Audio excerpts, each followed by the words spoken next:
and welcome to episode 9 of the Eldritch Podblast. Welcome. Hello. How is everyone? How are you? I'm very good. How are you? I am great, thank you. Very good. We have an announcement for you guys.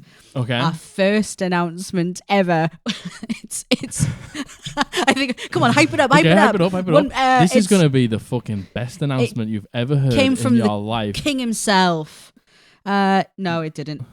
We have a submission form. Yeah, we do. Yeah. And it's live. So if you guys want to submit your stories, your horror stories, your unpopular opinions, any requests of what you'd like us to talk about. Am I the assholes? Any advice? Any general questions that you would have for us anyway? Yeah, it's Stick there. them on the form. Yeah, it's the very first link in the bio. So please go ahead. A few of you mentioned that you had a few horror stories, which I can't wait to read. Yeah. And I can't wait to hear how you've all suffered. I can't wait to hear your suffering. I can't wait to just taste your sorrow. My favourite thing to eat. But yes, go ahead. Link is in the description. Yeah.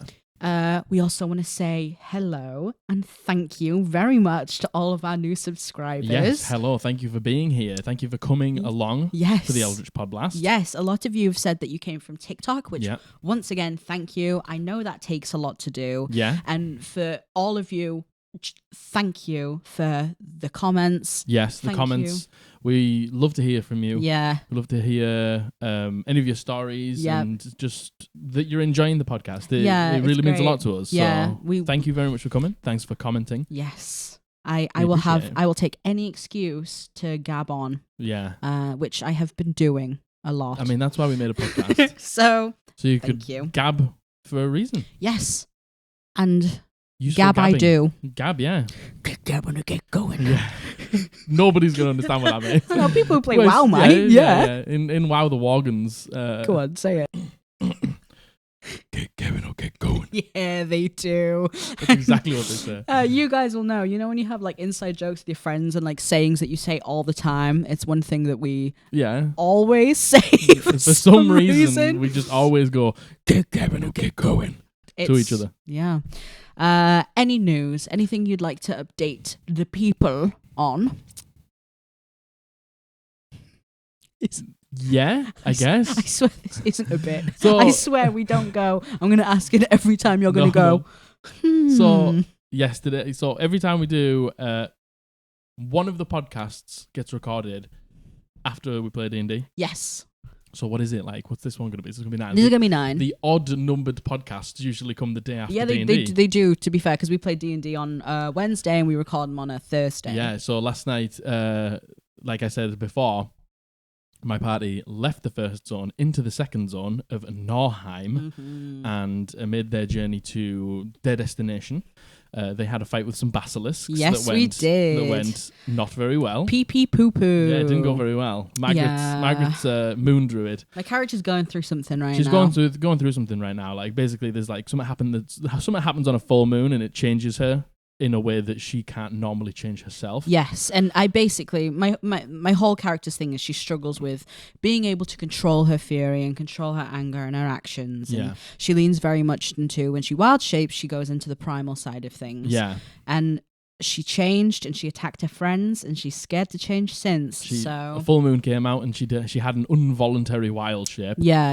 And she attacked her friends. Her friends did very well. Like the other party, friends were great about it. They CC'd her and kept it like. They held back. Yeah, they held back, trying not to do too much damage. But their nice comments lowered the DC every round of you being able to like regain control. Yeah. And you did regain control, but now this was our first fight since then. Yes, she was a bit scared. She was too scared to wild shape. So let me tell you. It didn't go particularly well for her. I'm the tank of the group. Yes. Rightly so. And wow, having 1 health bar in a fight? Yeah. Wouldn't recommend it. It's not a particularly healthy health bar either. No, I rolled the absolute worst. Yeah, you've not rolled amazing HP. No. And you didn't put much in Constitution because, you're going to be transforming into I take an the animal. Constitution of the animals I shape into. Is good because you can spread it out into charisma because you like to talk a lot. I do like to talk a lot. But yeah, so she didn't transform and it didn't go particularly well. No, I went down 3 times. Yes, you did. You did go down 3 times. Thank you to my friends for constantly bringing me back from the brink of death, because I was there. Yeah, you were. You were close. Yep. Yeah. That's our update on our campaign. That was the update on the campaign, yeah. We have been playing a lot of World of Warcraft Classic. Yeah. I wouldn't say a lot. I'd say we've been trying our fucking hardest to play World of Warcraft Classic. And I'm the one who keeps putting obstacles in the way. No, you don't. But Margaret, so we always begin and Classic. We always begin as night elves. Yeah. Because I love elves. Yeah. And then, so we started in Classic. And like classic era, not classic. Yeah, for those, not Lich King classic. Yeah, for those who don't know, basically there's a difference. Classic era means that you are stuck in vanilla WoW as it was. There's no progression, no BC, no Lich King. You basically that is it.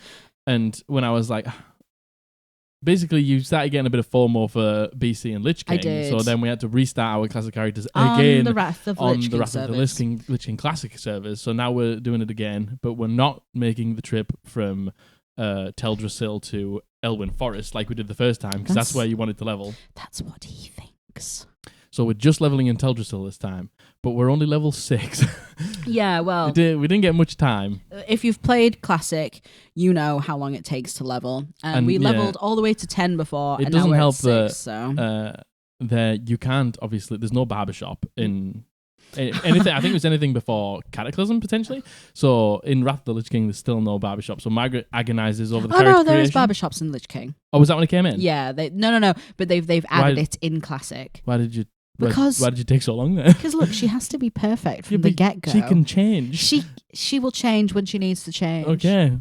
So and then it's the name. Oh my god. Oh, the name, man. The name. Yeah. How long does that take? Yeah. It takes me a very long time. A long time. And it's because we're both playing druids at the minute. Yeah. And when we're in a party with each other and we're both the orange bar, I get very confused very easily. And we both had names that started with R. Yeah. So I was like, I don't want a name that starts with R. I actually picked mine first. Oh. So Margaret copied me. Yeah. You fucking did. I do. No, but yours is your D&D character. Yeah, and mine was an NPC from the first campaign. Yeah. Who was like a lycanthropic werewolf man. Yes. But I changed it to be, instead of Rethio, which is my druid on retail, I changed it to Rathina. How very creative of me. Oh, I'm outing myself here. Very nice. For my shit names. No. I like Rethio. Rethio's a cool name. Yeah. So that's what we've been up to. That's been pretty much all we've been doing. We've been working, playing D&D, playing WoW Classic. That's it. So, would you like to go on to today's topic? Would you like to introduce, or would you like me to introduce? Shall we rock, paper, scissors for it? No. Yeah, let's rock, paper, scissors. Okay, rock, paper, scissors. Oh. Well, you won by not knowing the rules, so you have to do it. So today, we would like to talk about, as a player, the things you can prep ready for session 1. Yeah. This is on the basis that, to be honest, you don't have to be a new player. No. This is just things that... This is more what we do. Yeah, this is what I like my players to do. What I do when I was a player and what you do. Yes, yeah. And we've had a few comments across our YouTube saying how people kind of like the way that we explain how we do things, and they want a few people have come to us for advice on how to prep for these things. So we just thought, well, we'll give it a go. Yeah, we did a world building one last time, which was more for like the if you're a DM and you want to build a world. Yeah, that's how we tackle it, and some of the tips that we have. So we thought, well, we'll just tackle the player side of it as well. Yeah, definitely. And we want to say from the beginning, this is what we do. Yeah. This is what works for us. And everyone is different. Yeah. There's probably going to be things we say in here that are either not going to be things you're interested in. Yeah. Things that aren't going to be relevant to you and your DM. Yeah. I would say pick and choose from this what you want to, or don't listen to anything at all. You don't have to, but you're here, so I guess we'll give our opinion anyway. Yeah. But this is sort of, even if you take one thing and like, maybe you're not a new player, maybe you're a player who's just starting a new campaign and you just want to do things a little bit differently. These are the things that we do. and you don't have to be a new player. You can be quite a seasoned player or even a veteran player and give one of these things a go and see how it works. Yeah, you could be just starting a new campaign in general. Yeah. You could maybe want to revamp the character that you have now, because there's nothing wrong with taking a look at your character and wanting to change things. Yeah, you did that in your first ever campaign. I did. The first ever campaign we did, I had to take a step back and look at what my character was like, and I made some changes, and it was for the best. Yeah. So, and there's nothing wrong with that. Yeah. So I guess we'll go from the beginning, which is typically where you start from. Yeah, I mean, that's the perfect place to start. It's the perfect place to start. So this is kind of on the assumption that you have already found a group. Yeah. You have had a session 0 with your group. You've made sure you're all on the same page. Yeah. So you know if it's more roleplay, if it's more combat. More combat. If it's a like all of your safety tools are in place. Yeah. If it's a serious campaign, if it's a funny campaign. What day you play. Yeah. What happens if you can't make it. All those things, we're tackling this as if you've tackled all those things. Yeah, you've kind of understood all of that. Yeah. And that's sorted. And now you're getting ready to kind of go into the campaign and start. You're getting ready for your adventure. Oh, yes. You're getting ready to begin. Exactly. The wide open world. Exactly. You're getting ready to get your character sorted. Yeah. Everything like that. So the first thing that we suggested is get a world primer from your DM. Yes. If they have one. And if they don't, at least get an idea roughly of what the type of campaign is going to be like and what the type of world is going to be like. Yeah. This is super duper important to me. Yeah, I agree. I think one of the biggest things is if your DM comes to you, like the campaign that we're rocking right now, it's a Norse themed campaign. Yes. That means it's like a little bit more primitive in terms of the world. Yes. Like there aren't guns. There aren't massive machines and things like that. It's a not little bit industrialized. more. No, it's not very industrialized. It's very much the world is in a more primitive state. Yeah. And I said that to you guys. So then it's not that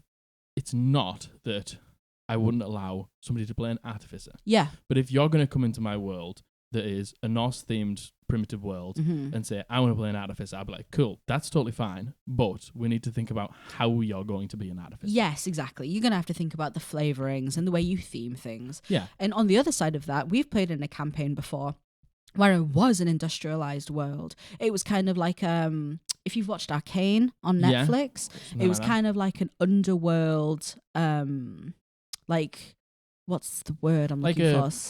Like a something noir, like a cyberpunky sort of vibe. No, that's a good way to describe it. Yeah, like a kind of cyberpunky vibe. Yeah. And we were told flavor your magic in a way that kind of makes sense for that. Yeah. So we did, and I think that's really important to know. Yeah. Going into the world, what is expected of the world. I agree, and it's like it goes as deep as like if you're for some reason in your DM's world is like, oh, I'll give you the primer, and the humans and the orcs hate each other, and then one of your party members is a human and one of them is an orc. Yeah, like you need to like know those sorts of things before you begin, because that might, you don't have to have inter-party conflict immediately because of it. You might be the two people that don't agree with that conflict. Yeah. But then there you go. You're already beginning to like build a little bit of ground knowledge just from the world primer. Yeah, I think a world primer is super important for even down to class, subclass, race, everything like that. Yes. It can all like build for you without you even needing to build yourself. Yes. And if your DM doesn't have a world primer or doesn't want to do a world primer, again, just try and get a vague idea of what you're going into. Yeah. Because that will really help. Because like,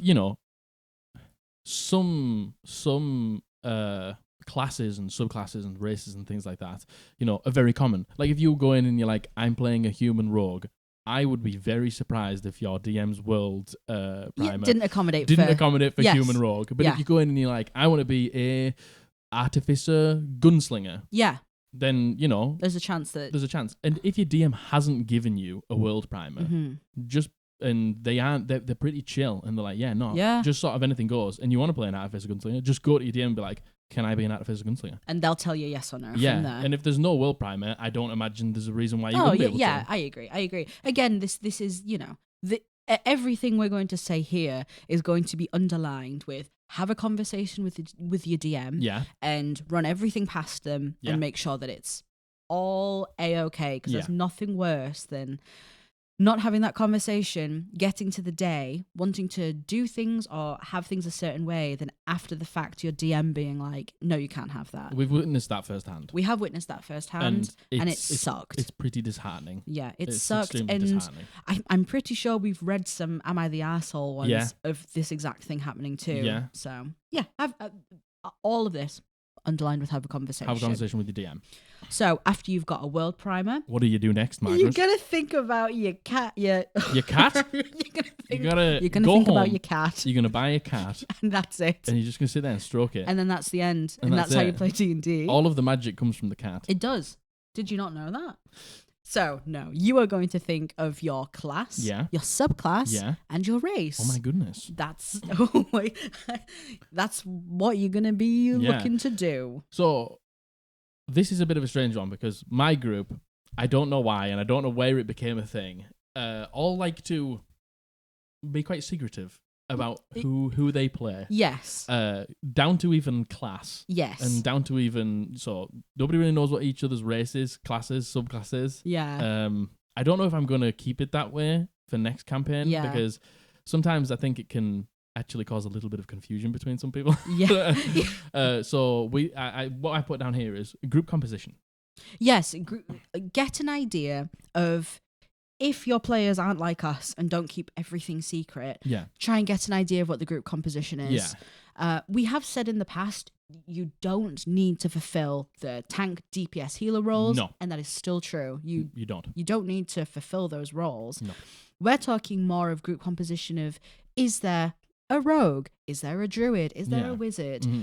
And it is absolutely more than fine if you, for the first time, you read it and you're like, man, I can't wait to play a druid like Margaret. And somebody else in the group's like, oh, well, I'm playing a druid. Don't let that put you off. Yes. You can have more than one of the same class in the party because I can guarantee you will play it. Oh, you'll play it different. Completely differently. And you know what? That statement is something that I used to disagree with. Yeah. There was a campaign that we were going to go into where I really wanted to be a certain class.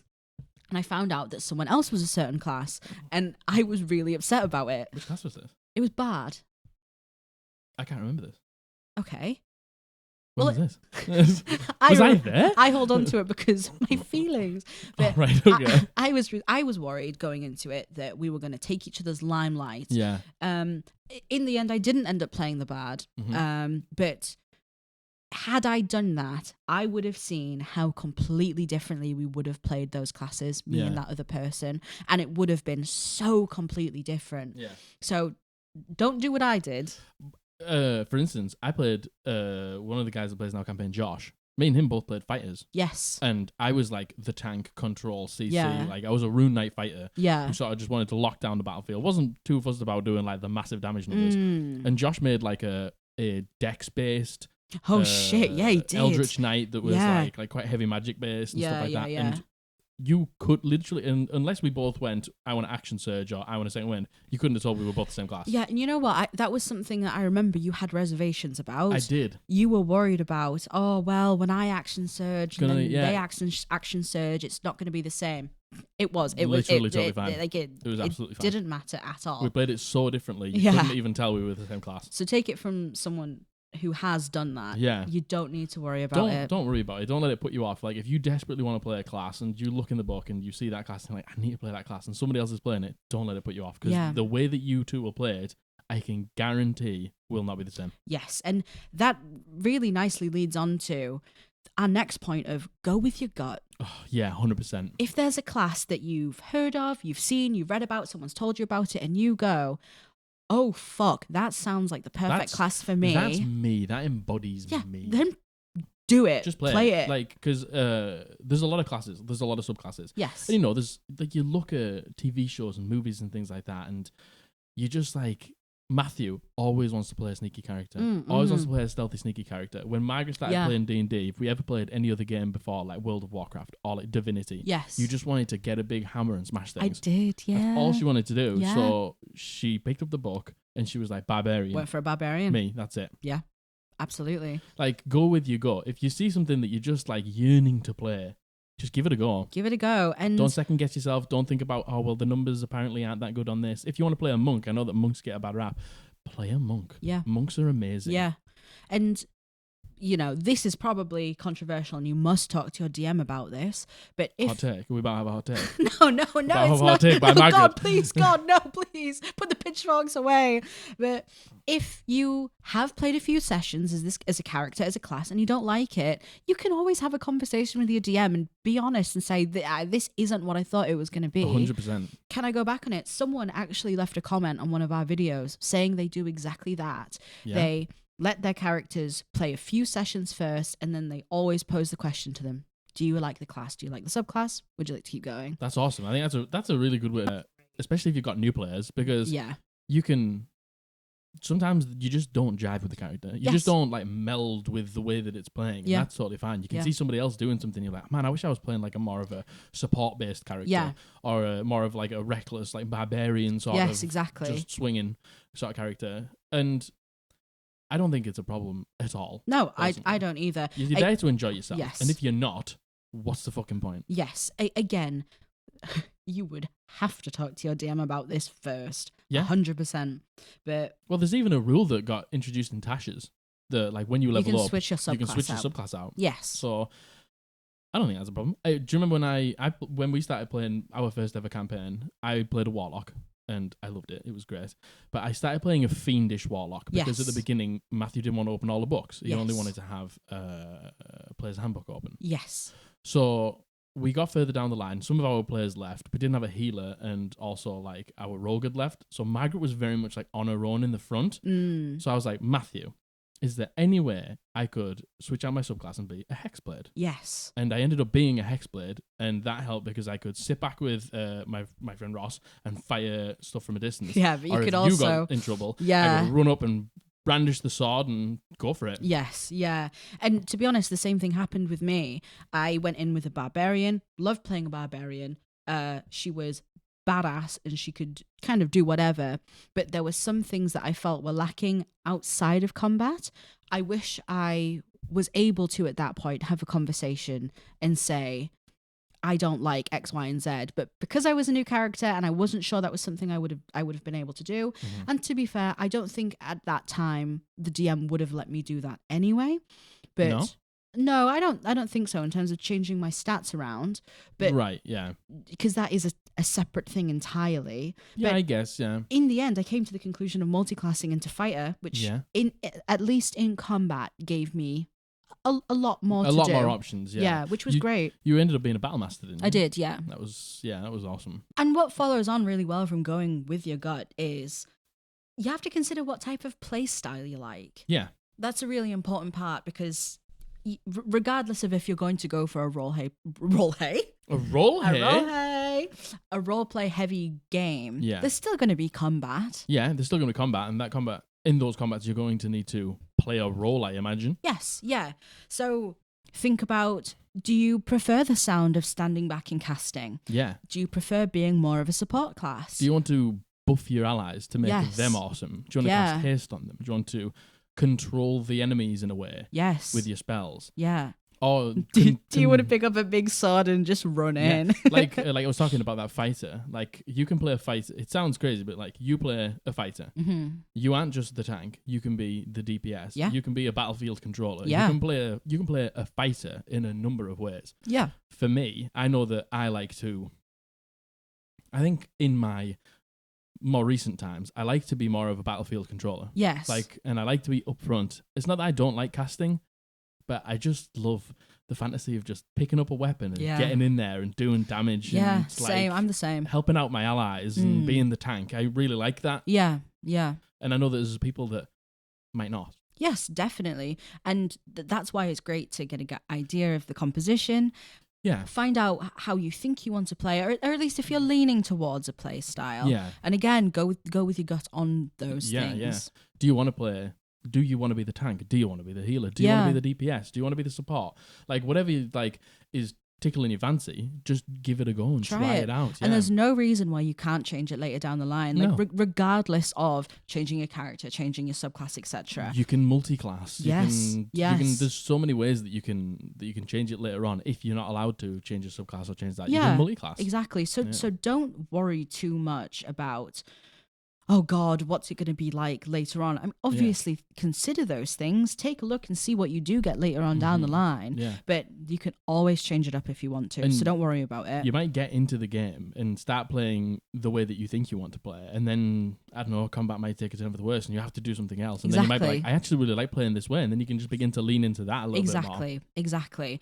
And we'll get on this later, but as you play the game, things change. Oh, yeah, things change. So many things change. So don't worry about it too much. Yeah, don't be afraid to change. Yeah, if there's something you like the sound of, just play it. Yeah. Just play it. Give it a go, no matter what it is. Yeah, so after you've kind of picked the class you're going to play, you could move on to the subclass if you wanted to.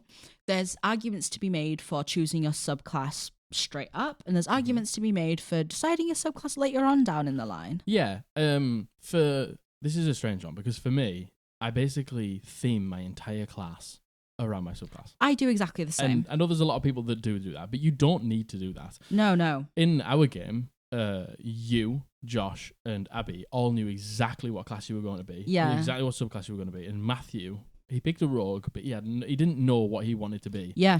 He played the first, because you don't pick your subclass as a rogue, at least, until level 3. I know some choose them at level 1, some choose them at level 2. Typically, it's level 3. And some of them are level 3. It also depends what level you're starting at. Yes. If you're starting at level 1, you don't really have to think about your subclass if you don't want to. Yeah, unless you're a warlock or something like that. That's going to need to. Yes. But yeah, if you don't want to pick your subclass until level 3, you don't have to. Yeah. For me, it usually helps me think of how I'm going to theme my character. Me too, very much so. And that helps me lean into my roleplay and my playstyle and things like that. And it usually, in a way, defines my backstory. Yes, I'm exactly the same. I think a character all the way through from their class, the subclass, their race, and that shapes everything. Yeah. Or I have a backstory idea already, and I find things that fit. Yeah, that's the other way to do it. I want to play this backstory that I've got.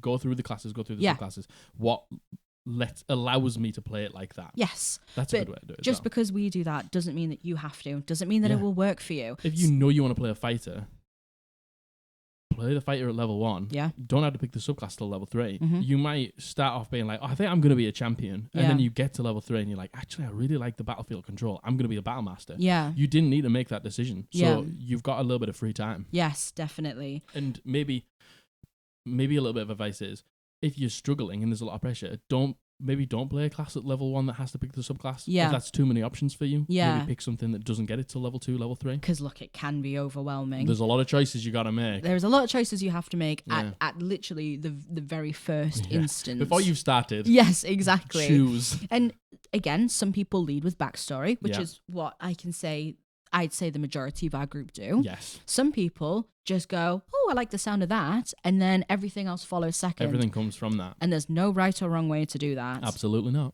You do what feels right for you. Yeah. And once again, things change a lot in the game. Yeah, they do. The way you perceive your character to be before they've interacted with the group, before you've had your first combat, is very different to how they will end up. Yeah. I feel like the group really shapes your character. For me, I always have this like, my character's going to be like this. They're going to be like this with the group and this and that. And then we get into the group and I see other people filling certain roles just in their role play. Yes. And then I like to be quite malleable with my character in terms of the personality. Yeah. Like, am I the raucous one of the group? Or is there already somebody who's quite raucous and do I take I don't mind. Yeah. You have a preconceived notion of what you're going to be like before you get into session 1. Yes, you and do. Then you get to the table and then you sort of feel out the vibes. You do. The group. You kind of become what the group needs you to be. I agree. We say that so often. You become what the group needs. And you know what? We're talking a lot about roleplay here. It could be in combat. Yeah. You become what the group needs you to be in combat as well. Yeah. So don't worry about it. And just another just a more of a niche one. just because you're a cleric doesn't mean you're the healer. yes. Everyone exactly. in my group heard that Abby was going to be the cleric, and they were like, We were we've got a healer. Healer. And then obviously me and Abby were like, well, she's playing the blood cleric, Yes. which is definitely more of a DPS cleric. Yeah, and don't let anyone push you into a role you don't want to play. Yeah, if everyone's like, oh, well, all of these are taken, so you have to be the healer. No, you don't. do not need a healer. No, you don't need a tank. You don't need a healer. You don't need to have a certain amount of ranged or melee DPS. Yeah. Just play what you want. Play what you want. Your dungeon master will figure that out. Oh yeah, exactly. Your dungeon master will figure that out. Exactly. So the next thing we have is, after you've got your class, your subclass, your race as well. That's I mean, I was going to say you kind of have to have a race. I mean, you kind of do. Yeah, you do. So I think race is a funny one. I think race is more about the world. Yes, I agree. I think race is more about flavoring and theming. Mm-hmm. And there's two ways you can approach the race. You can approach. You can approach race as, okay, my character is this class, this subclass, this race thematically fits really well. Mm-hmm. Or you could lean more into the idea of stats and combat, and you can go, this is what I'm playing. This has the best stats for what I'm playing. And there's nothing wrong with that. There's a lot of negative connotations with being a min-maxer. Yeah, there is. There's nothing wrong with building your character to be powerful. Exactly. There's nothing wrong with it. And I think min-maxers, watch it be confirmed, we're min-maxers. But the thing is, I don't think it's strange. So if you're playing the sort of rules where this race has this stat in this place and this stat in this place. Yeah. If they're the rules that you play by, there is nothing wrong with being a half-orc and getting strength and constitution because you're a barbarian. Yes, there is nothing wrong with that. Nothing wrong with that. For us, we play it a little bit differently. Like, you pick a race. We do custom lineage. I mean, yeah, but we also do something else where you can go and pick a half-orc and get relentless endurance and the other great things that come with being a half-orc. Yeah. But you can also take that +2, take that +1 that they get in normally strength and constitution and put them anywhere you want. Put it where you want, yeah. And not all tables do this. No. So once again... Not all tables do that. Run it past your DM. And this is probably something you would have worked out in session 0 as well. Yeah. But work out if your DM does let you do custom lineage. If they do let you take the appearance of a class and then you can move the stats around and you can get the features of the class. Yeah. I like that because there's nothing worse than being like, well, dwarf's the best pick for me, but I don't want to be a dwarf. It's like, do you know what I mean? Yep. I know all about that. You can basically look how you want and take the racial traits and then just put the stats wherever you want them because it's just so much more freedom. Yeah. Again, though, your DM might not be okay with you doing that. And if that is the case, then do not worry about taking the strong option. Do not worry about taking the roleplay option. No. Take, once again, whatever you think is right, because there isn't a right or wrong answer. No, there isn't. There isn't a right or wrong answer. And if you want to take something that the stats aren't going to be right for you, but the traits are, then do it. Because the traits are a big thing. The traits are a big thing. Or purely just the way the character looks. Yes. Like, as long as you're happy with it, do it. But because that's a big thing for me, how the character looks. Yeah, I think it's a big thing for a lot of people. Yeah. Like, you get to go into this world where you are a different person. Yeah, exactly. You want to look a certain way. That's absolutely fine. Yeah, 100%. And, but no, I do want to reiterate. If you want to pick the strong option, do it. Yeah, I think, you know what? I think there's a lot of discourse about min-maxing because when you think of a typical min-maxer, you think of someone who intentionally goes out of their way to be the best, to take all the moments, to be able to succeed at everything. They don't like failing. They maybe like to get one over on the DM or the players.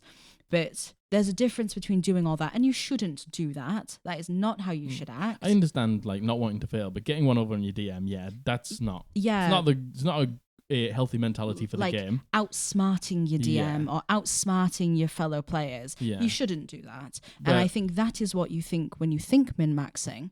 But there is a difference between that and, I'm playing a barbarian, I want a +2 in strength, I want a +1 in constitution. There's nothing wrong with that. Exactly. There's nothing wrong with it. Exactly. As long as you're not being an asshole. Do you know what I mean? Enough. Yeah, yeah. Don't be an asshole. I mean, see you later. I do advocate for not being an asshole. Yeah. But yeah, I agree. I think that's some good advice. Yeah. And you mentioned as well with race, you base it a lot on the world. Yeah. And kind of think about, where does your race fit into the world? Yeah. Like, for me, I don't have this race lives here, this race lives here, this race lives here, or anything like that. But your DM might. Yes. And, if you want to be, that just comes down to reading the world primer. Mm-hmm. My DM said that there's this beautiful, mysterious forest full of wood elves, and I want to be a cool wood elf from a forest. It's like perfect. But if you're but it's a bit of give and take because I'm so loose with it. Like I don't really care, but I know that there are some DMs that are a little bit more precious, and I can respect that. But I would just talk to your DM if you want to be a cool wood elf that's not from that woods. Where else can you be from? Is there another place? Like anything? Is there a band of nomadic elves that aren't from there? You might be playing in a traditional setting of tieflings are frowned upon. Tieflings are the outcasts of society. Mm-hmm. It might be difficult for you as a tiefling. Yeah. In public spaces, but then you might go into a world where everyone's a tiefling. Yeah, everyone's a tiefling. Yeah, we don't play that. Yeah, I know that there is quite a few, lot of people do. Yeah, a lot of people do, especially in earlier editions. That was like a heavy element of it. Yeah, but those are just the sorts of things. Like when you're looking at the world, pick something that's going to be in there. Yeah, like I said before, it's not that I wouldn't allow you, but there aren't such things as Warforged in my world. Yes. So if someone came to me, but I say that in session 0, but look, there is no Warforged. I'm sorry if you want to be one. They're just not in this world. Yeah. You can be any of the other races. Yeah. So I think that kind of nicely summarizes picking your class, picking your subclass, and picking your race. Which is very exciting. I get so excited about I know. character creation, and I don't even get a play. I just love to imagine these characters. Yeah. I do love character creation. I get so excited, and when my players are bringing those classes to me, I get... you're going to play a Moondred, sick. And Josh comes to me, I'm going to be a Shadow Sorcerer. I just, I get excited for you guys. Yeah, and you know what? I think there's an other end of the spectrum as well. There's kind of because there's so many options and there's so many things, it can kind of be like a dreading of, oh God, what am I going to pick? And that's normal too. That's normal. Don't, it's easy to get overwhelmed. Take it step by step. Yeah. Think about one thing first. Yeah, but it is exciting. Let that lead. It is exciting. It's an exciting moment. You're about to start a brand new adventure. Yeah. And it is exciting. So don't let the worries take over your excitement because you want to play. Yeah, you want to play. You want to start D&D, and that's why you're here. Exactly. What's next? Well, after you've got all of that sorted, the next section we have is the juicy bit. Who is your character? Who is your character? And that can mean so many different things to so many different people. Mm-hmm. But we've kind of broken it down into to what it means for us. Yeah. And these could be good building blocks, I suppose. I've got 2 different types of players at my table. Yeah. Again, it's Matthew who's slightly different, and there's nothing wrong with this. Margaret comes to me. She wants to know where she's from in the world, what it's like at that place, how her story fits, any of the gods that she would know of and things like that. Yeah. How civilization is ran within her circle and things like that. Margaret really likes to know all that. And then you have other people. Matthew didn't do it for this one, but I know he's done it before, and I know he can sometimes... It's not that he struggles with backstories, but he likes to...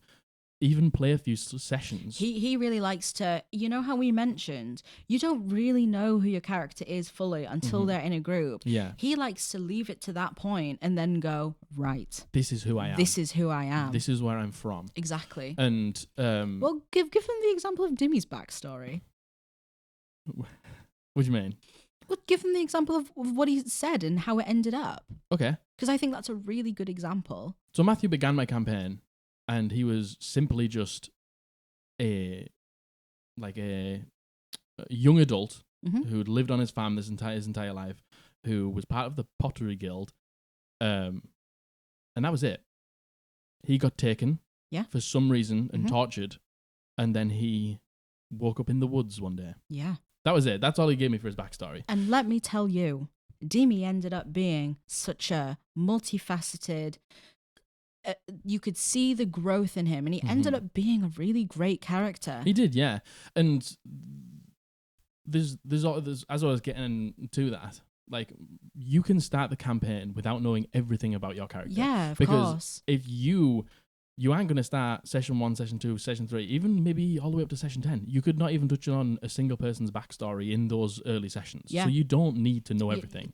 Your DM might not even want to do backstory. Yeah, maybe it is purely, you can have a backstory, but some sessions don't touch on it. And that's probably something that you should touch on in session 0. Yes. Like, if I give you a backstory, will you expand on it? Will we explore it, or would you just like to go through your main story and then that's it? And that's totally fine. If you don't want, because for some people they don't want to think of a backstory. They just want to turn up and play the character, play the class, and that's it. Exactly. So I think you can also do, all of these guys do it now.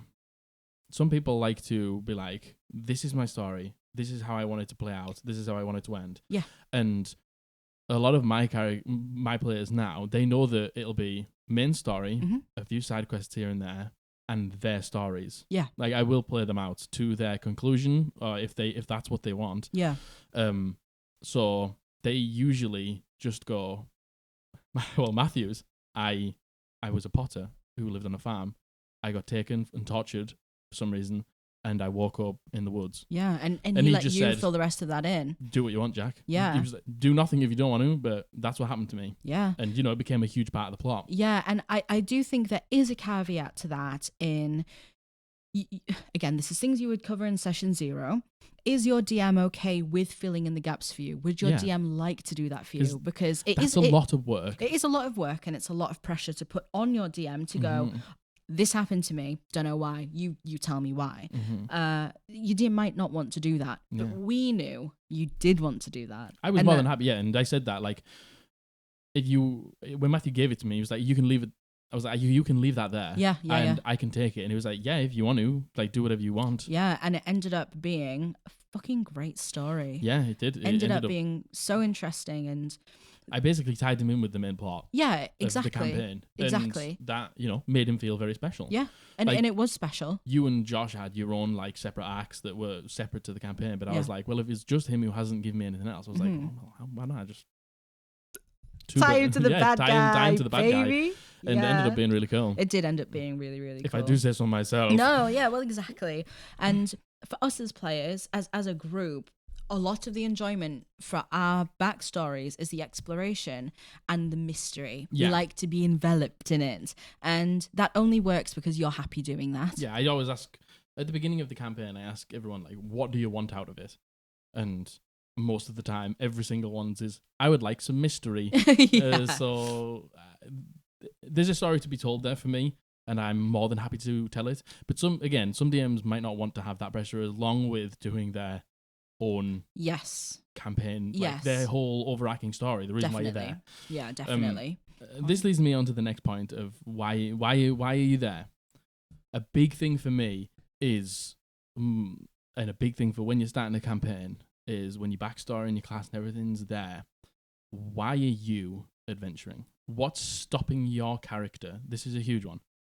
From having the first fight, being like, nope, I'm fucking out of here, man. That sucked. That was scary. This is hard. I'm going back home. Going home. Like, because you need a reason. Definitely. Because adventuring isn't, something that I would do. It's not something that same. A normal natural person would probably do.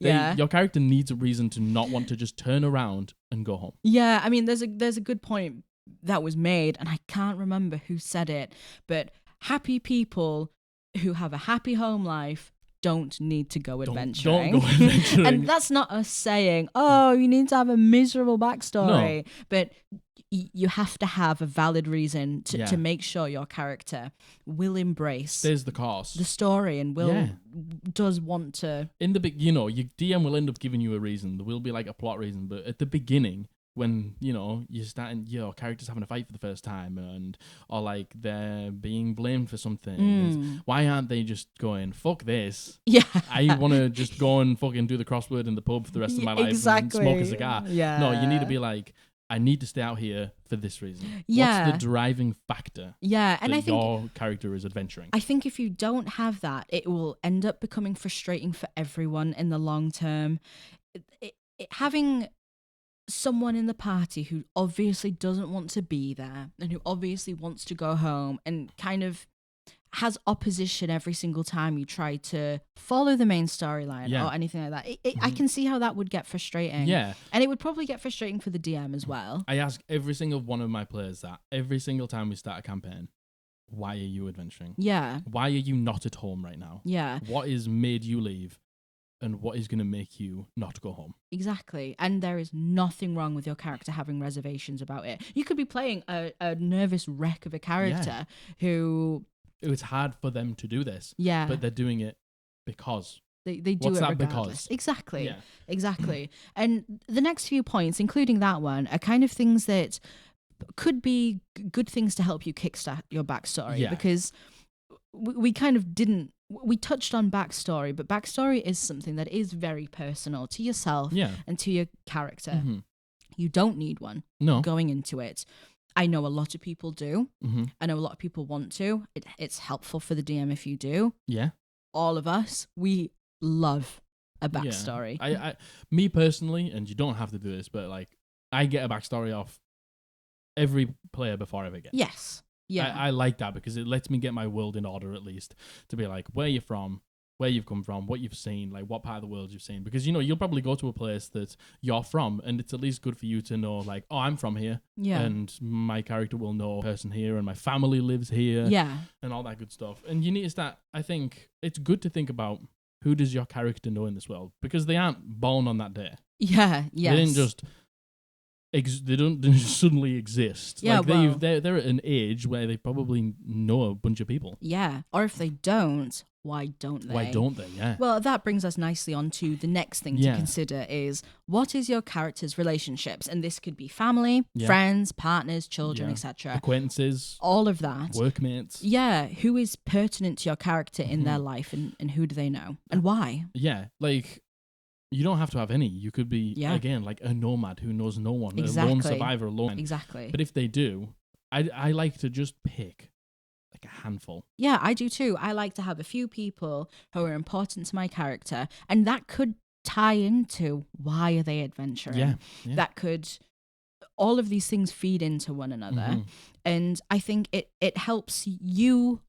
When you're sculpting your character, what's important to them? Yeah. They could have a nemesis. Yeah. They could have someone they fucking hate. Yeah, they could. You don't need to know, every single person. Like, Susie from the shop at the corner or something like that. You don't need to know every single person. Yeah, exactly. But just having a few named NPCs I think brings your character to life. Yeah, they I agree. know this person who lives in the world in this place. How many times when you're having a conversation with someone, do you bring up something that your friend said or something that your family member does? Oh, like my parents used to do that for me. My sister used to do that. My best friend used to do these things. And that reminds me of home. And that's a nice way to kind of round up the character. Yeah, I agree.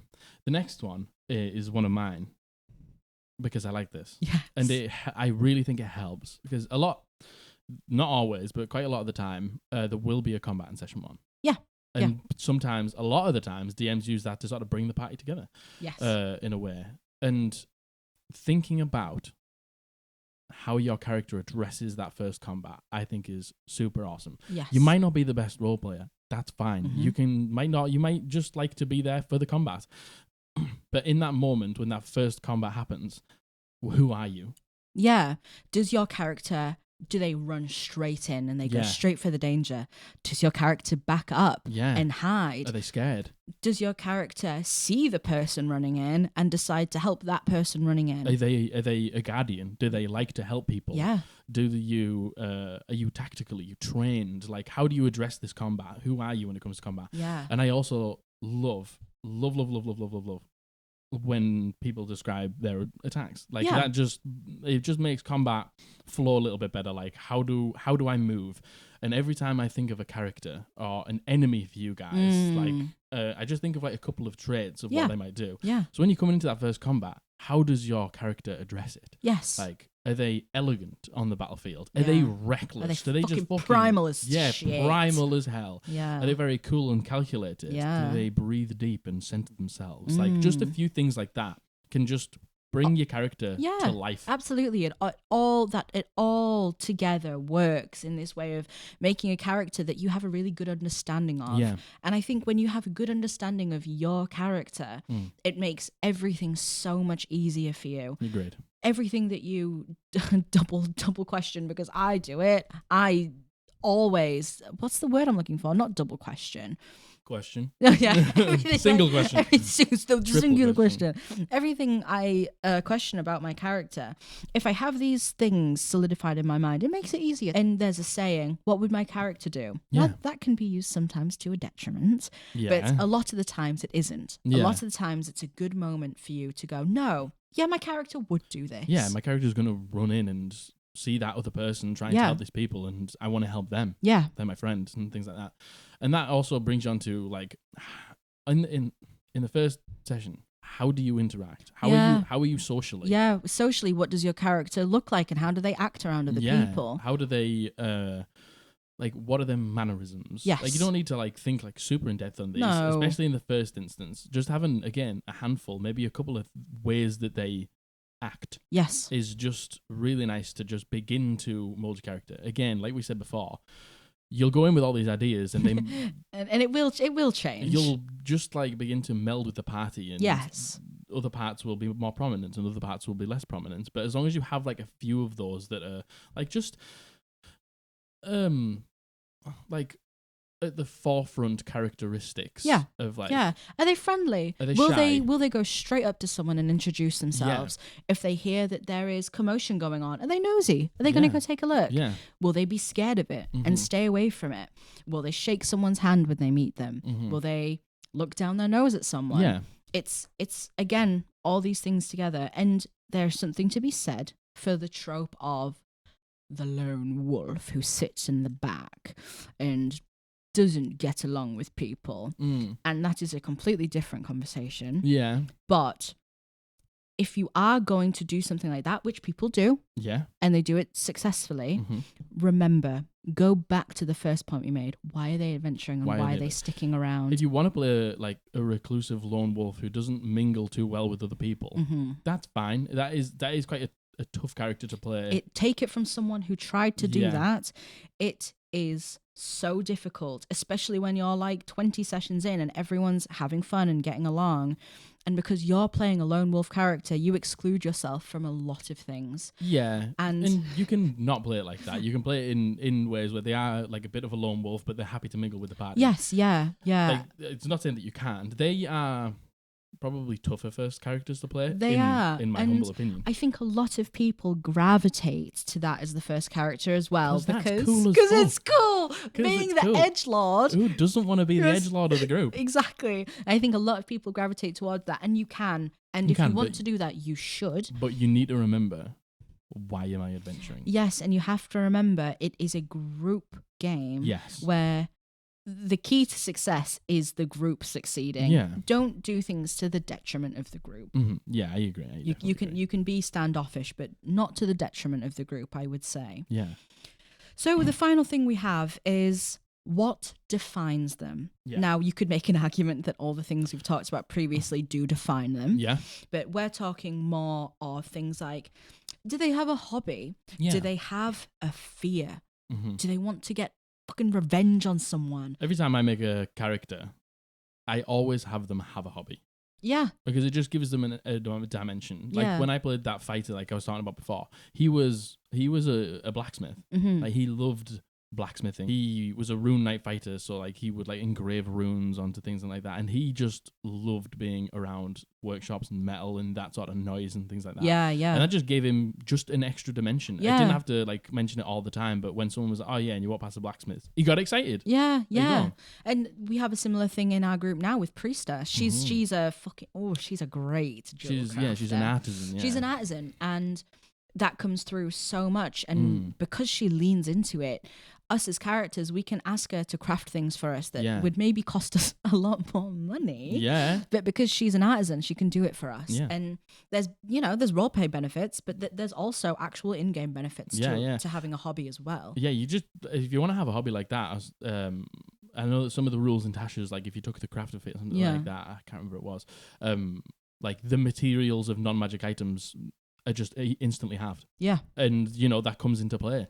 Like she came into play for Abby. She's got like we're quite loose with it. Like we're not too like crazy about the rules on it, but they're going into quite a cold climate now, and she just made them all cold weather clothing. Like they had to buy the materials, but it was like half of the cost of them buying actual cold weather. And she didn't say like I'm a clothes maker or anything like that, but she's just that.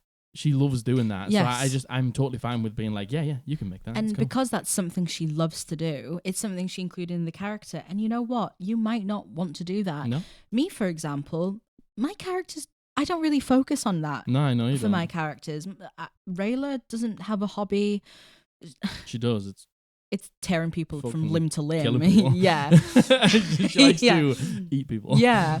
And Willow didn't have one, and neither did Beloved. But that's because, to me, that's something that's not important to me. Yeah, and there you go. It's just a perfect example of, like, to me, when I think of a character, like my first one, he was a demon hunter. Yeah. Like that was his hobby. Yeah. My other character was a blacksmith. Yeah. And I always like to have that because I just think it brings a little. I then go onto YouTube and watch hundreds of videos on how to blacksmith. Yeah, because yeah. I'm obsessive and that's how I do it. Yeah. But you don't need to go into that level. You don't need to do that. That's just how I like to do it. And for me, it brings my character to life. Yeah, and it maybe it's not a hobby. Maybe it's a job. Yeah. Maybe it's a job title that really defined them as something that they were doing with their Matthew's life. character's pottery. Yeah. Like he always went and bought clay and then made the little things and then baked them on the fire at night and stuff. Matthew's character now, Hameta, he was part of the militia, and that was his job, and that's what defined him. Rayla, she was a protector of Yggdrasil. Like, that's what defined her. Yeah. So when we say hobby job, it's small things like that. And maybe you don't want them to have a hobby. You're not interested. Not interested. You don't have to do that. Having it's just another layer. Yeah.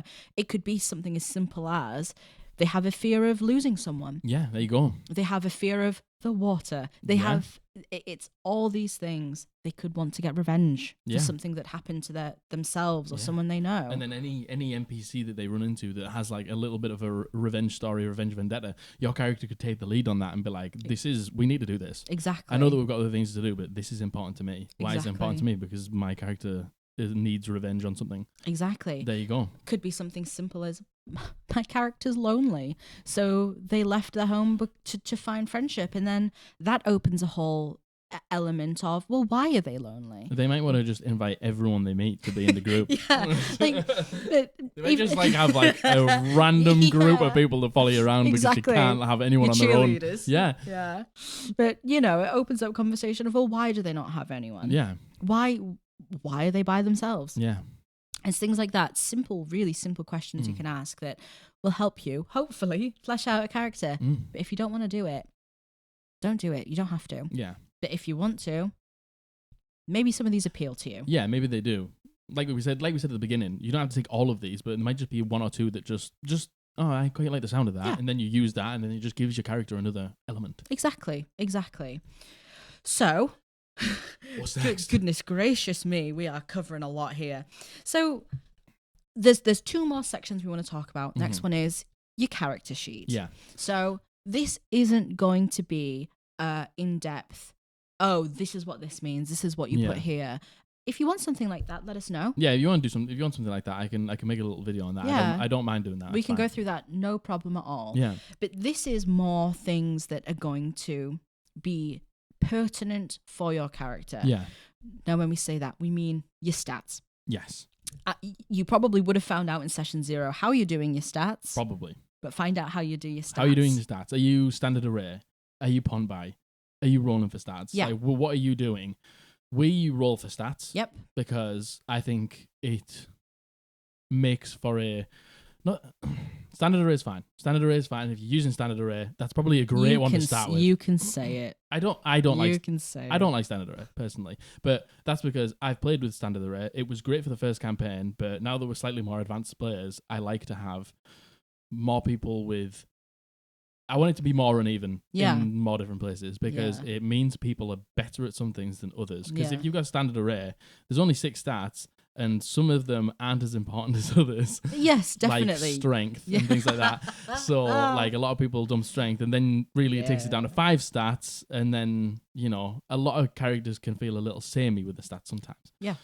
So I like to roll for it. But again, as a player, that's probably not something.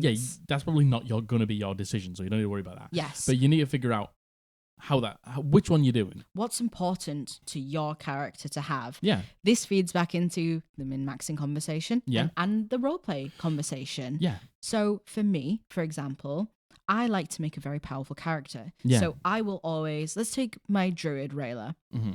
I push her wisdom up. Yeah. Because that's going to be what benefits her the most. Yeah, that's going to affect her spell attacks. That's going to affect her spell save DC. Yeah. Granted, she's a little bit different because she is Circle of the Moon. Yes. So she does wild shape often.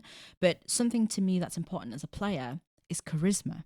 Mm-hmm. Now, I know charisma is normally a lot of people's dump stats. A lot of people dump it, yeah. But I do not. No. I actually put my second highest number in charisma because I know as a player, I love to gab on with people. Get going.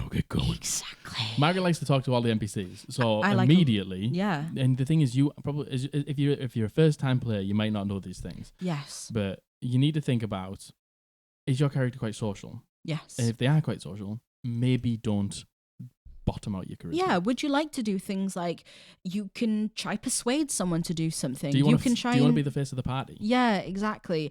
Do you want to be able to get a good gauge on how someone is with an insight check? Yeah. It's things that feed into that. Do you want a character who is tough as balls, who can eat that 3-day-old lasagna that was left out on the side and not die from it? Yeah. Then you stack your con. Yeah.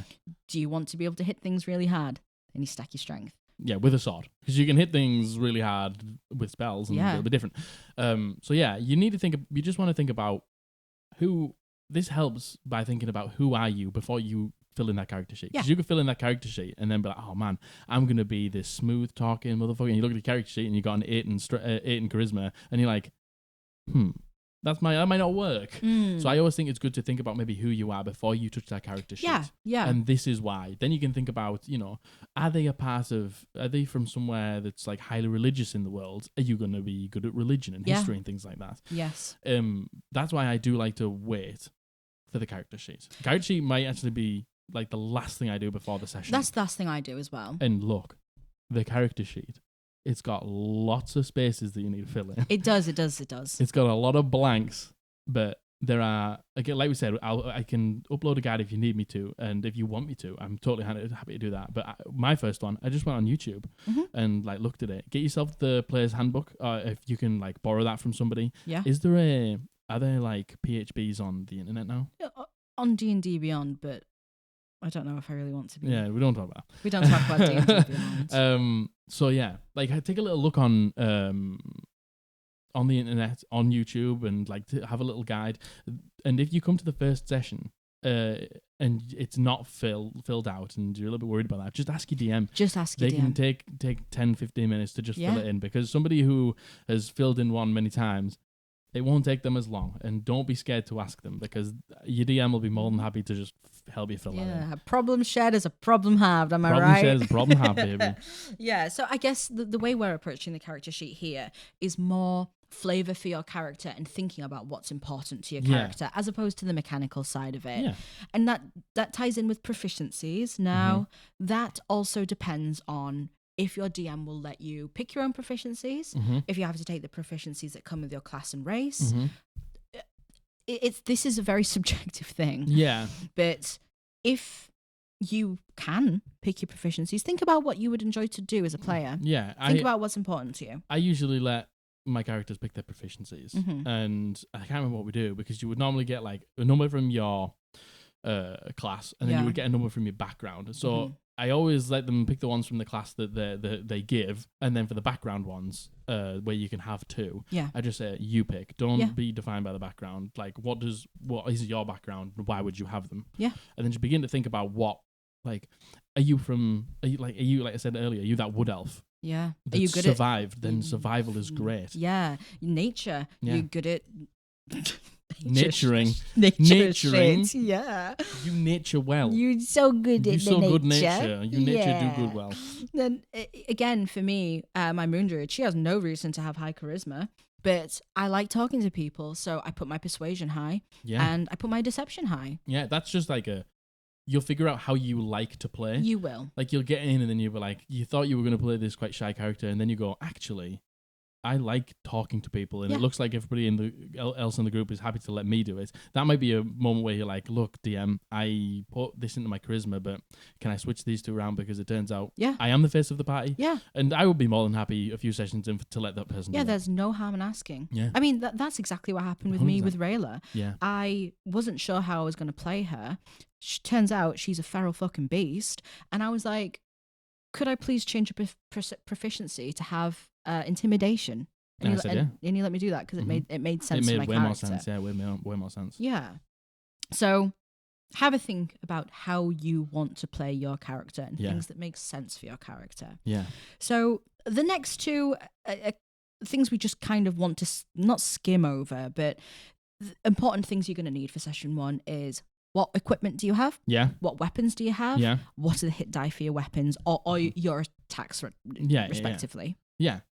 Like, there'll be a list of equipment. Do you want to change it? Can you ask your DM for a slightly different weapon because it doesn't like flavor? That's probably fine, because in D&D, a lot of weapons just end up having the same hit dice and don't have any other properties like Pathfinder. Yes. So asking for something like that is probably not a massive deal. What do your weapons look like? Yeah, what do that's your a big items thing look like? to flavor. Like, what? They haven't just got a sword. What does their sword look like? Yeah. Is it brandished with beautiful runes and elven language and things like that? Or is it some janky ass thing you or pulled off the back of a shelf? Or is it just some fucking piece of shit that you just picked up rusty out the little fucking picked up out the dirt and using it to stab people? Like, exactly. What is it? Like, it's not just a sword. What is it? Yes. It's not just an explorer's pack. What is it? Yeah, exactly. Why do they have the explorer's pack? Something like that. It's easy to just look at it and be like, okay, got sword, got explorer's pack, got dungeoneer's pack. It's like, maybe just think about like how that makes your character look. Are they well equipped? I'm going to do a throwback to Sting. Does it look like Sting? Sting from Lord of the Rings? Yeah, like Matthew in my last campaign, because he woke up in the woods, he was like, Jack, I want nothing. Yeah. And I was like, if that's what you want. Yeah. He was a sorcerer, so it didn't really matter because he couldn't have any armor anyway. Yeah. And he wasn't going to use his weapon. But he was like, I want nothing. Yeah. And I was like, okay. And he did that, and he made that very clear that when he walked in that tavern when you all first met, he looked like shit. He exactly. And that played into his character. Yeah. My character, Rayla, now, when she's not a big scary wolf, she has a shield made out of the bones of animals because that's how she lived. Yeah. And any animal that she killed, she didn't want it to just go to where she used. Exactly. So it's all flavor. It's quite easy to just look at it and be like, oh, I have this equipment. It's like, but you can make that more awesome. Yes. Which I think is cool. Yeah. And again, you are going to need to know things like the hit dice for your weapons, etc. Yeah. And you're also going to need to know things like your attack bonuses, your spell save, etc. Those are just things that will probably come into play in session 1. Yeah, so. And your DM will help you. If you can't figure those out, it's easy calculations that we'll be able to, the DM would be able to help you with. Okay, so you've had your session 0, you've got a world primer, you've got your race, your subclass, your class sorted, you got stuff for your character's backstory. You thought about the backstory, you filled out your character sheet. Yeah. You're at session 1. You're actually there. Yeah. What do you do? Tell you what you don't do. It's very easy to say. Yeah. But me and Margaret talk about this all the time. Even Margaret and the rest of the guys in my campaign, we've been playing for a while. We've been playing for hundreds of sessions. Everyone still gets nervous on session 1. Yes. Everyone's still, at session 1, me included, gets nervous. Yeah. You just need to remember that you're not the only one at that session 1. Yeah. Everyone around you. Everyone is shitting their pants. Everyone around you is just as nervous. Yep. They're worrying about their voices, what the first thing that's going to come out of their mouth is, their first description of the character, my first intro and things like that. Everyone is worrying. Everyone's worrying. Not everyone is looking at you. No. I know it feels like they are. God, oh, it God, really yeah. does. It really feels like everyone's like, go on, you do your bit now. But they're not, because they're worrying about themselves just as much as you're worrying about yourself. Exactly. So do not be self-conscious. I know that's so easy to say. I know. And I still feel self-conscious sometimes. Yeah. If we've had a week off when we go into it, sometimes I can be a bit nervous to jump into my voice. And fuck me, I am so nervous at the start of a campaign. Oh, but I know. It's like an excited nervous. Yeah, of course it is. It's a good feeling, but don't worry. Everyone else is worrying about their stuff more than they're worrying about your stuff. Yeah, they aren't thinking about you. They're thinking about themselves. If you say something that you're like, oh God, my character wouldn't say that, don't worry. People probably aren't going to remember it because it's just, that first session's a blur. Yeah. It's just, it is a blur. It's a hot mess and a hot blur. Exactly. So don't worry. Hot blur. A hot blur. Everyone is worried. Everyone's nervous about themselves. So you're not the only one who's nervous. So just don't worry about it. And Take a deep breath. Remember, you're just there to have fun. Exactly. You're just there to have fun. Exactly. You're not judging anyone else, so why would anyone else be judging you? Yeah. So this is like more. We're gonna go into like the first few sessions now. That's session 1. Yeah, session 1. Listen, no one's gonna have a fucking clue what they're doing. No one's gonna. Everyone's fucking fighting for their lives. Everyone is literally holding on for dear life. Fucking, so is your DM. Yeah, your DM is as well. So don't worry about it. Expect it to be a blur. Expect a lot of questions. Expect people not knowing how their spells work, how their weapons work. Don't worry about it. What their characters look like. You can have played fucking for 3 years as a fighter, and then you go to a sorcerer, and you're like, I might as well have never played D&D before. You could have played a druid twice in a row and gone into it and still not understand how it works. It happens. Exactly. The next one is a big one for me. Yeah. So you sit at home and you think about your backstory and you think about who you are and you think about all of these amazing things. As the sessions go on, don't just keep it to yourself. Yeah, don't be afraid to share things. Don't be afraid to share. You don't have to just blurt it all out. Like, I'm this person from here, and this happened to me, and now I'm on a vengeance quest, and you don't need to do that. Because that is something that it's hard, and you will get better at it, knowing how much to give away and when. And I think that was my problem in my first character. Yeah, I didn't give away everything until we were pretty much done. Yeah, which I really regret doing. But that's because I didn't know how to say things without giving everything away. Yeah. But you know what? Don't overthink it. Don't overthink it. Like if it comes up in conversation or someone's asking, like if another player character is asking like where you came from and like who are you and things like that, like don't just shut it down because you don't want to give any of the backstory away. You can just have a conversation and some of that will just naturally come out.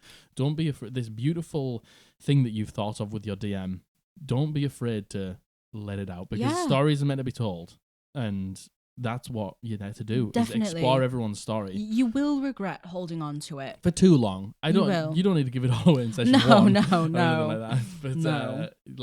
But don't be afraid to share it. Yeah, don't.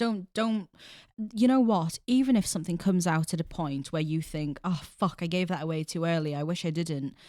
There's no perfect time for things to come out. There's no perfect time. And you will probably actually find when information starts to come out, more things will start to unravel for you. Yeah. And it probably will make sense that it came out at that point. Yeah. A great example we have is in our previous campaign, Josh's I was going to say Josh's Malice. His name was Malice. Josh's Paladin Malice. He hadn't given us anything. No. But we ended up just we're all having a bath together. Yeah. Don't ask. And we saw some scars on his body. We asked a question. Yeah. He told us what had happened. Yeah.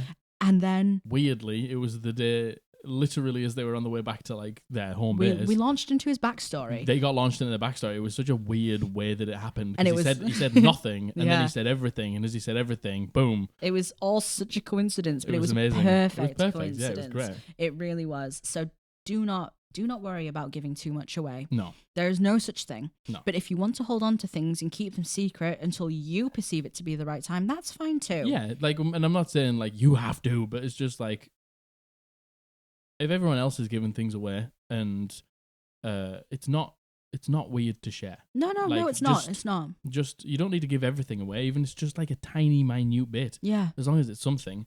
And then conversations will reoccur from that. Yeah. And then you might begin to just, there's one person in the group that you confide in. Yes. And then you just strengthen that bond by giving away a little bit of your backstory to that one person. And listen, it's not real life. There isn't oversharing in D&D. No. Like, it's don't worry about that. There isn't.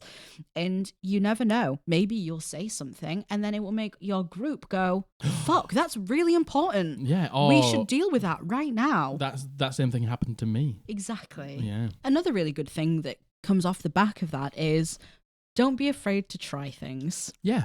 Like, even if it's in combat or out of combat, it doesn't matter. It doesn't just have to be like I walk up and I attack someone. It's like, if you want to try something, I always like to say, if you want to do something that's not within the rule book, we play a game that's based on dice, just roll the dice. Let's just see if it happens. Yes. Let's just see if it works. Like, don't ever think, oh, well, it's not in the rule book, I can't do it. That's not the case. Yeah, exactly. But yeah, don't be afraid to try things. Yeah. I think, and you know what, a lot of comments that have come in have been talking about the joy of having a new player at the table. Yeah. I think a new player absolutely shakes things up for everyone. Yeah. Because you can, like we said before, you can, as a bit of a, not a veteran player or anything like that, but someone who's played the game for a while, it's just, oh my god, which spell do I cast? Like, do I run up and do I just swing with my sword? No, it's like, what do I try? Like, new players don't know all the rules, which sometimes is better for them because sometimes they just try things that aren't in the rules. They think outside of the bounds of the rules. Exactly, which is great. And you know what? Maybe you're all new players. Maybe none of you know what the fuck you can do and what you can't do. But that might inspire the person next to you to try something as well. Yeah. And that's where the fun comes from. Yeah. The fun comes from people trying things and failing. Yeah. That's where a lot of the fun comes from. Some of the fucking funniest moments in D&D is when you try something that doesn't come off and the repercussions of that. Yeah. That's just beautiful dice chaos. Yeah. And you know what? Don't be afraid to fail. Don't be afraid to try things and flail. Don't be afraid to swing that flail, baby. Don't be afraid to flail around and panic. Yeah. No, but seriously, like, it's a game that's based on dice and you aren't going to be amazing at everything. And if you want to try something and you fail, don't get sour about it. Like, it's just like, it happens. There's going to be other times where you're going to succeed and it's going to be cool as hell. Because listen, you are going to fail. Yeah, you are going to fail. Trust me. And that is fine. It's not a personal attack on you. Nope. It's not anything your character did wrong. Nope. Sometimes you're just gonna fail. Sometimes it's just not going to go your way. And you will find they're going to be the best. There's going to be some of the funniest moments, yeah. 100%. And really, all of these next points are kind of like, don't worry about this and don't worry about that. Yeah. But really don't. The most important thing you can take from this is do not be afraid to ask for help. Yeah. That's whether it be from another player that's played longer than you. Yep. Whether it's from the DM. Yep. If you're sitting there struggling with anything, just ask for help. Just ask. There is nothing wrong. Listen, this is a game that has 1,000,000,000,000 rules. We've said it before. It's a game that needs a textbook to play. Yeah, literally. There's a lot of rules. And there's many textbooks. There's a lot of things you're not going to know. Jesus, there's so many things we still don't know. Yeah, I don't know all the rules. No way. Absolutely not. Don't care to know them all. Don't want to know. I know what I need to know now, and that's probably about it. Yeah, don't be afraid to ask for help. If you're in combat and you don't know what you can do in your action, you don't know what you can do in your bonus action. How does this health potion work? Yeah. Don't just ask. Yeah, and if you don't know what to do in your turn, like in the first few sessions, it's okay to ask for help. Yeah. Like, it's not about like, again, some people don't like to tell other players what to do, but if you're actively like, I don't know what to do here, you could turn to your friend and just be like, what do you think I should do? Yeah. There's nothing wrong with that. There's a difference as well between someone telling you what to do and someone dictating your actions and you actually asking for the help. Yeah. There's times even now where if we're in a real tough combat and I'm not sure how to proceed, I will pause and I'll say out of game, Jesus, what do you guys think I should do here? Or it's like, what are we doing here? Yeah. And there's nothing wrong with that. There's a conversation to be had about metagaming. Yeah. But I think sometimes you do need to, if you're unsure, instead of just making a decision that you're unhappy with, just ask. Yeah, just ask. There's nothing wrong with asking for help. There really, really isn't. Nothing And you know what? If you're wondering about something, there's a chance that somebody else might be wondering the same thing. Exactly. Especially if there's a number of new players around the table. Yeah. Do not worry about asking for help. Don't worry about asking for help. And the last don't worry, we can make a whole list of don't worries. Yeah. But the last don't worry is don't worry about the role play as well. Don't worry about getting the role play perfect. Yeah, because, man, like, again, like we said before, your character's going to change and your character's going to evolve from that moment that you start. And you think about a character concept and like, they're going to be like this and they're going to be like this and they're going to be like this. And then you come to the table and you just begin to talk and it's different. Yeah. Don't worry. Don't worry about it. And no one's, do you want to know what? If you fuck up your character voice, no one cares. No one and cares. Also, no one knows. No one, exactly. No one knows what you're supposed to sound like. Exactly. So if it's not what you thought, it doesn't matter. Like, hey, you might not want to do voices. You don't have to do voices. You might not want to do roleplay. That might not be what your campaign is about at all. But if you do, God, don't worry about it. Nah, don't worry about it. Your character, it's like you. Think about you as a person, how fluid you are and how much you change. Mm-hmm. Your character can change too. Yeah, from session 1 to session 100. Oh, good they're going to have God. gone on a journey. And like the way that you are in the first moments isn't going to be the way you are in the last moments. Yeah. And again, you might have this like idea, it's like they have to be like this, they have to be like this. And then you get in there and you just start having fun in a different way. Don't be like, oh man, I'm not playing it the way I want. As long as you're having fun. Exactly. Doesn't matter. Exactly. I did exactly this. I was not enjoying how I was playing a character, so I changed her. Yeah. No one cared. No one cared. And we all had a much better time because I changed how she acted. Yeah, and that was fine. Exactly. And that was like a character progression thing. It's like if you get to the point in the campaign and you're like, this isn't exactly how I want and I wish to change things, you can either just be honest and be like, guys, I'm not exactly enjoying this. I want to change my character. No one's going to No one's care. going to be bothered. But you can also just make it a bit of character development. Exactly. You can go out of the way to ask another party member, like, you're really cool, calm, and collected, and I'm not. Yeah. Like, how do you do that? Yeah. How is this? And then there you go. There's a bond being made. Yes. And your character's having that development. Exactly. And you as a player get what you want out of it as well. Yeah. So don't sweat it. Don't worry about it. So the last piece of advice we would like to give, take it away, Jack. Do you want me to say the line? Oh, please do. Let everyone have a slice of the pie. Yes. Let everybody have their moment. Yeah. Don't rob somebody's moment. If there's somebody who's not as strong of a role player and they're a little bit quieter at the table and you know that you're like quite confident with the role player, turn to them and just in character ask them a question. Yeah. Like bring them in. They might not be confident enough to like just interject themselves into the relationship, into the moment, like the character conversations. So you can just turn and be like, what do you think? Yeah. That there changes it for that person. It does. And you might be the person who someone's turning to you and saying, what do you think? And you're seeing people are trying to include you. Just join in. Yeah. Or if you don't want to, and like if you want to be that sort of person who is, or if you just genuinely are that person who's just a bit less of a role player, that's fine as well. That's fine. Yeah. And don't think that that's not okay. Yes. Like being less interested in the role player isn't the problem. No. Let the people who love doing the role player let them gab on. Just let them do it. Exactly. But there are people who struggle to just be as confident, and that's fine. Yeah. But if you're one of those more confident players, don't just hog the limelight and just talk, and you're the one that talks to all the NPCs, and you're the one that does all the cool stuff. Let everyone have a moment. Yeah, again, it's a group game. Yeah, and you're all there to like enjoy it together. So bring your friends in on things. Definitely. Like empower your friends to have a moment. Yeah. In combat. Yeah. Let your friend do the fucking badass thing and empower them to do it. In roleplay, empower them to do it. Yeah. It's a group game, and you will all have such a better time together if you're all working together and you're all letting each other have their moments to shine. Yes. Everyone will shine at different things. Yeah. That's the beauty of a party. Yeah. You all can't be amazing.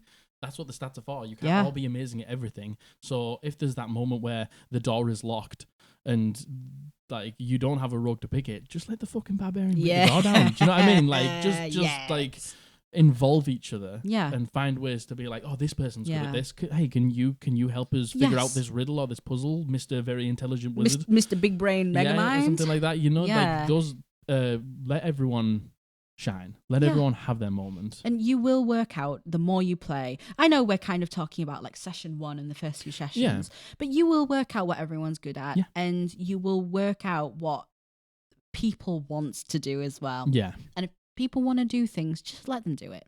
Same applies to you. If you want to do something, don't let anyone stop you doing it. Yeah, and if someone tries to stop you doing it, be like, You can just have a moment after the game. It's like, I kind of wanted to do that. Yeah. Like, why did they don't? Unless, it's like, I'm going to chop the head off the king. And you all go to prison forever. Yeah. But if it's something stupid like, I want to pick the daffodils on the side of the road. Yeah, and someone's like, no, we don't have time for that. Yeah, It's like, fucking pick your daffodils. Shut up, man. Let them pick the daffodils. Let them have the moment. I know. Yeah. That's the best advice we can give is let everyone shine, including yourself, including your DM as well. Yes, definitely. The DM is a player as well. You need to remember that. Exactly. They're there to have fun just as much as you are. So this isn't an exhaustive list. No. There is probably so many things that we haven't touched on that might be important to you. Again, we haven't gone over the mechanical side of things. We haven't gone over everything that happens in combat. Your character sheet, etc. We can if you want us to. Yeah. Let us know if you did pick anything from this list that you used, let us know. Yeah, let us know if you found this helpful in any way, shape, or form. Even if you've taken one thing from this. One thing. That's all we care about. As long as it helped you in some way, in some sort of form. Maybe you're really nervous for your first session and you just want someone to tell you it's going to be okay. Look. It's going to be okay. It's going to be okay. It's going to be okay. And you're going to enjoy it. You're going to have a great time. And if you don't have a great time, that's fine too. Yeah, that's fine too. You don't, just because you turn up to a session 1 doesn't mean that's it, you're in the campaign. Yeah. If you're not having fun, you can leave. Yeah. Or you can try and work the problems out first with the DM or the other players. And if it's still not working, you can leave. Yeah. Just remember that. There is another game out there for you. Exactly. D&D is an amazing game. It's enriching. It's fun. It's wild. It's chaos. But there is a lot to it. Yeah, there is. There is a lot to it. And you're not going to have it all. You're not going to know it all at the beginning. We don't. No one does. And don't worry about that because there's somebody else at the table that's probably going to know that thing that you don't know. And if you don't, then you can revel in it together. Woo! So we hope this was helpful. Yes. We hope you got something from it. Yes. Please let us know if you did. Yeah. Please let us know if there's anything else you would like us to talk about. Like we said, we have the form now. Our so you can, very cool new shiny form. So you can formally request topics if you'd like to. Anything you would like to end on? No, I think that's a good point. The slice of the pie bit. Slice the pie. That's a good place to end. Yes, it is. All right. Well, if you enjoyed this, if you got anything from this, please leave a like, a comment, a subscribe, a bell notification press, ring the bell. Oh my God, some people did ring the bell. Oh, it's awesome. You can get statistics from people who rang the bell. Few people rang the bell. Thank you so much. Thank you for ringing the bell, guys. All right. Thank you for being here. Yes. We have been the Eldritch Podblast. See you in the next one. Bye.